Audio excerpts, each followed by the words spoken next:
अस्सलाम वालेकुम दोस्तों, क्या हाल है आप सबका। उम्मीद करता हूँ खैरियत से होंगे, ठीक ठाक होंगे। आप देख रहे हैं एजे इलेक्ट्रिक यूट्यूब चैनल और मेरा नाम है आमिर जमील। दोस्तों, आज की वीडियो में मैं बात करने वाला हूँ इस्त्री के अंदर आने वाले एक बहुत ही जो है वो कॉमन फॉल्ट के बारे में, जो अक्सर लोगों की इस्त्रियों के साथ आता है। और वो ये है कि इस्त्री करने के दौरान इस जगह के ऊपर जहाँ पर ये तार लगी हुई है, यहाँ पर स्पार्किंग बहुत ज़्यादा होती है, या फिर एक पटाखा बजता है, एक धमाका होता है और उसके बाद इस्त्री काम नहीं करती, शॉर्ट सर्किट होता है।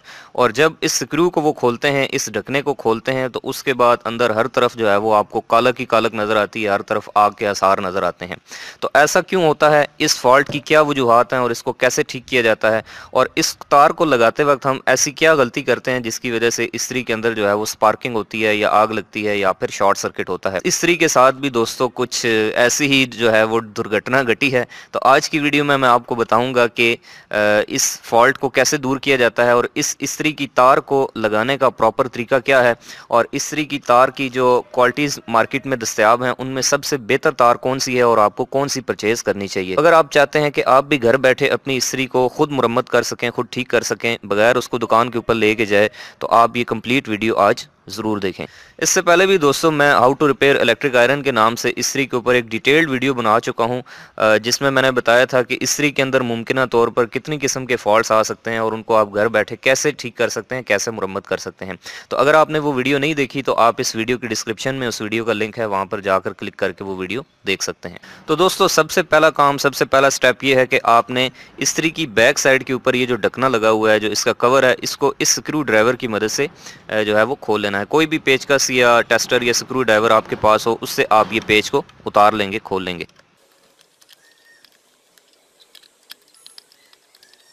जैसे ही हम इस ढकने को रिमूव करेंगे तो ये देखें आप, ये इस्त्री की तार जो है वो अंदर से उतरी हुई है। और यहाँ पर दोस्तों मैं आपको दिखा सकूँ तो ये देखें कि तार यहाँ पर लगी हुई थी, यहाँ से भी ये उतर चुकी है और इस साइड से भी उतर चुकी है, क्योंकि यहाँ पर इसके अंदर हुआ है शॉर्ट सर्किट। यानी कि फेस और न्यूट्रल वायर, जो ठंडी तार और गर्म तार जिसको आप कहते हैं, ये आपस में किसी भी वजह से शॉर्ट हुई हैं, टच हुई हैं, और उससे यहाँ पर पटाखा हुआ है, एक समझें कि स्पार्किंग हुई है, शॉर्ट सर्किट हुआ है, जिससे ये तारें रिमूव हो गई हैं, उतर चुकी हैं। तो दोस्तों, जब भी आप किसी भी इस्त्री को ठीक करने लगें, मुरम्मत करने लगें, रिपेयर करने लगें, तो आपने जो सबसे पहला काम करना है वो करना है कि उसकी जो तार है उसको आपने चेक करना है कि क्या वो तार अंदर से बिल्कुल ठीक है या ख़राब। हो सकता है कि ये तार ही ख़राब हो और आप आगे जो है वो इस्त्री में फॉल्ट तलाश करते रहें। तो अब इस तार को आप कैसे चेक करेंगे, उसके लिए हमारे पास दो मेथड हैं। अगर आपके पास DMM यानी डिजिटल मल्टीमीटर है तो आप उससे भी चेक कर सकते हैं, या फिर आपके पास सीरीज टेस्ट लैंप है तो आप उससे भी चेक कर सकते हैं। ये सीरीज टेस्ट लैंप दोस्तों आप 30-40 रुपए में खुद भी जो है वो चीज़ें जोड़ के बना सकते हैं। मैंने इसके ऊपर वीडियो बनाई हुई है कि आप सीरीज टेस्ट लैंप को कैसे घर में बना सकते हैं। तो अगर आपने नहीं देखी वो वीडियो तो आप जो है इस वीडियो के डिस्क्रिप्शन में उसका लिंक है, वहाँ से जाकर देख सकते हैं। सीरीज टेस्ट लैंप की मदद से दोस्तों हमने इस तार को कैसे चेक करना है, उसका तरीका ये है कि आप इस तार की एक साइड जो है, जैसे ये प्लग है, इसको इस सीरीज टेस्ट लैंप की सॉकेट में लगा देंगे, और उसके बाद आपने क्या करना है कि इसकी ये जो दोनों साइडें हैं, इसको आपस में शॉर्ट करना है, टच करना है। तो अगर हम इसको शॉर्ट करें और लैंप रोशन हो जाए, जैसे कि ये देखेंगे मैं इसको ऐसे टच कर रहा हूँ और लैंप जल रहा है, तो इसका मतलब है कि ये तार जो है बिल्कुल अंदर से ठीक है। लेकिन अगर ये लैंप रोशन ना हो, सीरीज टेस्ट लैंप ना ऑन हो, तो इसका मतलब है कि ये इस तार को रिप्लेस करने की ज़रूरत है, ये अब अंदर से ख़राब हो चुकी है। और अगर यही चीज़ दोस्तों आप किसी DMM यानी डिजिटल मल्टीमीटर से चेक करना चाहते हैं, तो उसका तरीका ये है कि आप तार की जो है वो ये कोई सी भी दो साइडें ऐसे आपस में शॉर्ट कर दें, इनको आपस में इस तरह से जोड़ लें, और मल्टीमीटर की जो दो वायर्स हैं ये लेकर इसको आपने रखना है कॉन्टीन्यूटी के साइन के ऊपर। तो अगर आप ये जानना चाहते हैं कि इस मल्टीमीटर या DMM को कैसे हम यूज़ कर सकते हैं और ये कितने का मिलता है, और अगर आप घर के लिए परचेज़ करना चाहते हैं, तो मैं इसके ऊपर भी एक डिटेल्ड वीडियो बना चुका हूँ, आप मेरे चैनल में जाके वीडियो देख सकते हैं। तो दोस्तों, आपने सबसे पहले ऐसे इसको ऐसे शॉर्ट कर लेना है। तो इसका तरीका ये है कि जैसे ही आप इसको ऐसे टच करेंगे तो उसके बाद ये बीप का साइन आएगा और यहाँ पर 00 रीडिंग आएगी। तो अगर ये तार ठीक हुई तो उसके बाद बीप बजेगी, अगर तार ठीक ना हुई तो फिर बीप नहीं बजेगी। तो ये आप देख सकते हैं कि मैं ये इसकी दोनों लेग्स के साथ लगा रहा हूँ, तो उसके बाद ये जो है वो बीप बज रही है, तो इसका मतलब है कि ये तार बिल्कुल ठीक है। लेकिन फिर भी दोस्तों, मैं मुस्तकबिल के ख़तरात को मद्देनज़र रखते हुए जो है वो नई तार लगाना ही जो है वो मुनासिब समझूंगा, और मैं आपको बताऊंगा कि ये तार आपने किस तरह से कनेक्ट करनी है। क्योंकि अक्सर लोगों को यहाँ पर एक ही चीज़ कंफ्यूज करती है, और वो ये है कि यहाँ पर इसकी 3 पत्रियाँ होती हैं, 3 टर्मिनल बने होते हैं और तार के टर्मिनल 2 होते हैं, तो उनको समझ नहीं आता कि कौन सी तार जो है वो किस साइड पर लगानी है। और कनेक्शंस करने के लिए मैं इसके अंदर जो पहले से स्क्रूज लगे हुए हैं तीनों को रिमूव कर लेता हूँ। उसके बाद मैं बताता हूँ कि आपने तार को किस तरह से कनेक्ट करना है। ये इसके अंदर से बीमारी निकली है, यानी कि आप कह सकते हैं कि ये तार बहुत ही कच्ची थी, इसीलिए जो है वो ये टूट कर जो है वो शॉर्ट सर्किट का शिकार हो गई। दोस्तों अगर मैं आपको मार्केट के बारे में बताऊं तो इस वक्त पाकिस्तानी मार्केट में जो है वो इस तरह की तारों की जो है वो 3 या 4 इकसाम है, और उनकी निशानियां लोगों ने ऐसे रखी हुई हैं कि एक 100 रुपये वाली तार है, एक 120 वाली है और एक 150 वाली, यानी कि 150 वाली है। तो ये मैं सबसे अच्छी तार 150 वाली परचेज करके लाया हूँ। इनमें फ़र्क जो है वो यूँ रखा हुआ है कि जो 100 रुपये वाली 120 वाली तार होती है उसको दूसरी शेप में जो है वो फोल्ड किया होता है। जैसे कि ये आप तस्वीर में देख रहे हैं, ये एक 100 रुपये वाली तार और दूसरी 120 वाली तार है। जो 150 रुपये वाली तार होती है, अच्छी वाली तार, उसको ये दूसरी तरह यानी कि गोल राउंड शेप में जो है वो फोल्ड करके रखते हैं। तो ये निशानी है इस चीज़ की कि ये अच्छी वाली तार है। तो आपने जब भी इस्त्री के लिए तार परचेज करनी है तो कोशिश करें जिसको इन्होंने इस तरह से गोलाई में फोल्ड किया हो, 150 रुपये वाली अच्छी क्वालिटी की तार, वही आप इस्त्री के लिए इस्तेमाल करें। दोस्तों यहाँ पर ये 2 मुख्तलिफ क्वालिटीज़ की तार हैं, ये कॉपर में है और ये जो है वो अच्छी क्वालिटी की सिल्वर में है। तो जब भी आप तार परचेज करें तो आप कोशिश करें कि आप कॉपर की तार परचेज करें। अभी आपको पता कैसे चलेगा कि तार कॉपर की है, सिल्वर की है या फिर किस क्वालिटी की है? हो सकता है कि वो 100 रुपये वाली तार ही आपको 150 वाली में बेचते हैं और आपको पता भी ना चले।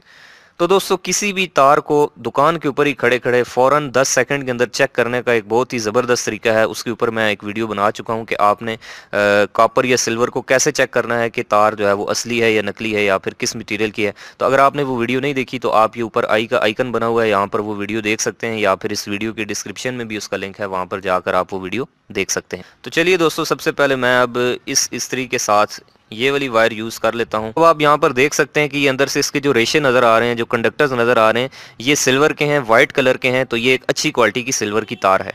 तो यहाँ पे दोस्तों आप देख सकते हैं कि इसके अंदर 3 पत्रियाँ बनी हुई हैं, 3 जो है वो टर्मिनल बने हुए हैं, और हमने जो चीज़ें कनेक्ट करनी है वो 2 हैं।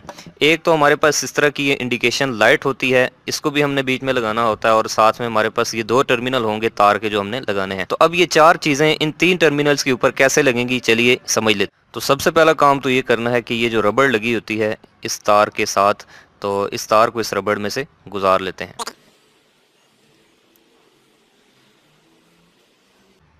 दोस्तों यहाँ पर मैं आपको बताऊं तो यहाँ पर 3 टर्मिनल्स हैं, और जिसमें से तार के जो 2 टर्मिनल हैं दोस्तों वो हमने इन साइड्स पे लगाने होते हैं, जिसमें से फेज राइट साइड पे और न्यूट्रल लेफ्ट साइड पे। ये देखें यहाँ पे कुछ इस्त्रियों में तो लिखा होता है, लेकिन ना भी लिखा हो तो आपने ये जो पैनासोनिक या नेशनल की इस्त्रियाँ होती हैं, इनमें जो आउटर 2 टर्मिनल हैं यानी कि मोस्ट राइट और मोस्ट लेफ्ट, इनके ऊपर आपने ये 2 टर्मिनल फेज और न्यूट्रल जो तार आ रही है ये लगा देनी होती है।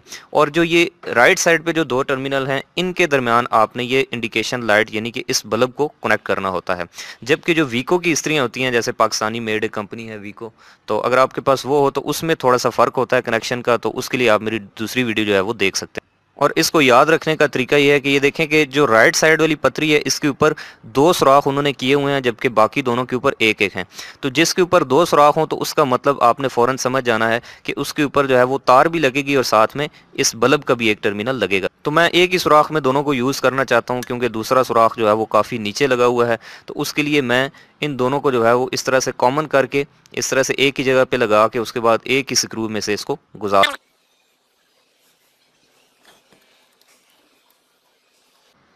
दोस्तों मैं बताता हूँ आपको वो मिस्टेक, वो गलती जिसकी वजह से यहाँ पे स्पार्क होता है, शॉर्ट सर्किट होता है, हर दूसरे दिन जो है वो तार जल जाती है, यहाँ पर आग लग जाती है। वो ये है कि जब भी आप इस स्क्रू को टाइट करते हैं तो इस तार का ये जो 7 पतरी है इसका रुख जो है वो इस एक साइड पे मोड़ देते हैं। यानी कि कहने का मतलब ये है कि ये दोनों पतरियां जब आपस में इस तरह से टाइट हो जाएं कि इनके दरमियान में डिस्टेंस बहुत कम हो, गैप बहुत कम हो, तो फिर जो है वो इस्त्री जब आप उठा के जो है यूज़ कर रहे होते हैं तो उस तरह से उन दोनों के दरमियान शॉर्ट सर्किट होने का चांस मौजूद रहता है। तो जब भी आप इसको टाइट करें, आप इसको बिल्कुल अपोजिट साइड में दूसरी साइड पर करके अब जो है वो यहाँ से इसको टाइट करें, ताकि ये बिल्कुल दूर हो, इसको यहाँ से इधर जो है वो टच करने का कोई चांस ना हो। देख सकते हैं कि एक तार का टर्मिनल और एक बल्ब का टर्मिनल दोनों को मैंने इस साइड वाली पतरी के ऊपर कॉमन कर दिया है।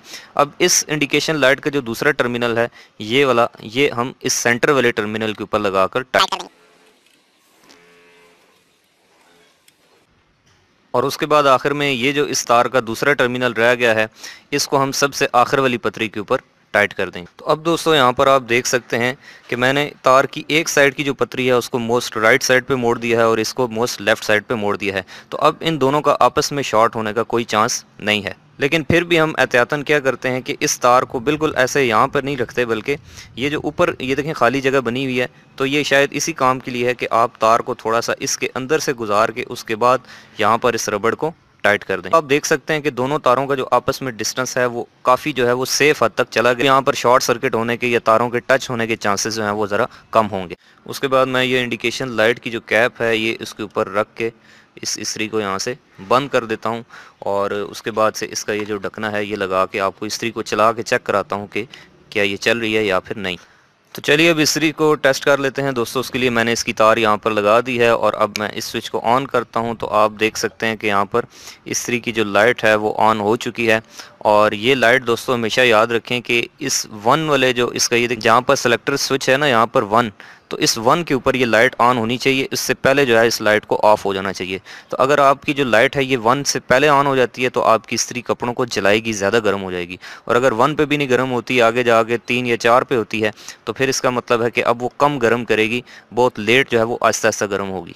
और इसकी सेटिंग आप कैसे कर सकते हैं, उसके लिए इस पतरी के नीचे एक स्क्रू होता है, उसको आप लूज़ या टाइट कर सकते हैं। मज़ीद डिटेल में अगर आप जानना चाहते हैं तो उसके लिए आप मेरी दूसरी वीडियो जो है जिसका मैंने लिंक आपको दिया है वो आप देख सकते हैं। तो मैं उम्मीद करता हूं दोस्तों कि आपको इस्त्री की रिपेयरिंग के हवाले से काफ़ी जो है वो यूज़फुल नॉलेज मिली होगी। आपको समझ आई होगी कि किसी भी इस्त्री की तार जब जल जाती है या ख़राब हो जाती है, या फिर इस्त्री में बार बार यहाँ पर शॉर्ट सर्किटिंग से जो है वो आग लग जाती हो, तो किस तरह से तार को रिप्लेस कर सकते हैं, तार को चेक कर सकते हैं, और उसके लिए क्या क्या सेफ्टी मेजर्स करनी पड़ती हैं। तो अगर आपको ये वीडियो पसंद आई है, आपको कुछ इससे नई चीज़ सीखने को मिली है, तो आप इसको लाइक करें। और अगर आपको कोई चीज़ नहीं समझ आई या फिर आप जानना चाहते हैं कि मैं मज़ीद किन किन टॉपिक्स के ऊपर वीडियोज़ बनाऊँ, तो आप मुझे कमेंट बॉक्स में जो है वो सजेस्ट कर सकते हैं। और इस वीडियो को लाइक करें, अपने दोस्तों के साथ शेयर करें, ताकि जो है वो सबका फ़ायदा हो, सबका भला हो। नेक्स्ट वीडियो में किसी और नए टॉपिक के साथ, तब तक के लिए अपना बहुत सा ख्याल रखिएगा। Good bye.